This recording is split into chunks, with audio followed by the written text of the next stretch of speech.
ચૂંટણી પંચે જે રીતે એસઆઈઆરના સંદર્ભમાં ચુકાદો આપ્યા અને એમના વિવિધ અવલોકનો બતાવ્યા એને હું આવકારું છું.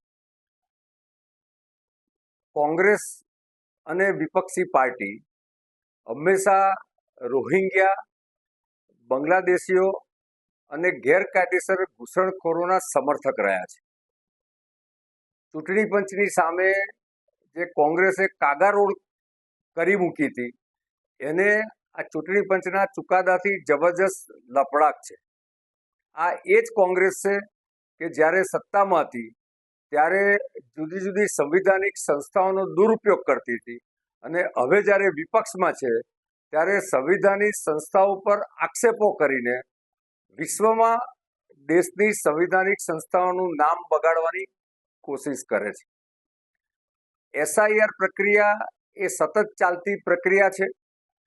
ચૂંટણી પંચે પણ કહ્યું કે આર્ટિકલ 324 અને ધ પીપલ્સ રિપ્રેઝન્ટેશન એક્ટ 1950માં ચૂંટણી પંચને આ કરવાનો અધિકાર છે. દેશમાં યોગેન્દ્ર યાદવ જેવા એક્ટિવિસ્ટ અને અર્બન નક્સલાઇટ અને એડીઆર જેવી કેટલીક સંસ્થાઓ સંવિધાનિક સંસ્થાઓની સામે આક્ષેપો કરીને દેશનું રાજકીય વાતાવરણ બગાડવાની કોશિશ કરે છે.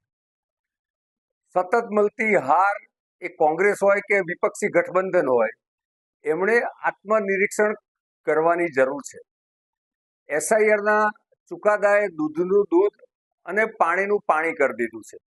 ગુજરાતમાં પણ કોંગ્રેસે સ્થાનિક સ્વરાજ્યની ચૂંટણીઓ પહેલા અનેક વિરોધ કર્યો, બૂમો પાડી, પરંતુ જેવી ચૂંટણીઓ ચાલુ થઈને પતી ગઈ ત્યારે એમનો આ આક્રોશ ખરેખર ઓછો થવો જોઈએ.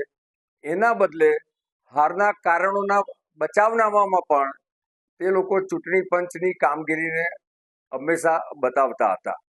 મને એવું લાગે છે કે એસઆઈઆરની પ્રક્રિયા અપગ્રેડેશન થવાથી જે વિપક્ષને ચૂંટણી હારવાનો ડર છે અને ચૂંટણી સતત હારી રહ્યા છે, તો પ્રજાનો જે લોકતાંત્રિક ચુકાદો છે એને કોંગ્રેસ અને વિપક્ષોએ સ્વીકારવો જોઈએ અને એસઆઈઆરના જ કારણે ગરીબ, દલિત, આદિવાસી, અલ્પસંખ્યક જેવા મતદારોના લોકતાંત્રિક અધિકાર મજબૂત થાય છે અને એસઆઈઆર એ સાચી, મુક્ત અને ન્યાયી ચૂંટણી માટે એ પાયાનો એકમ છે.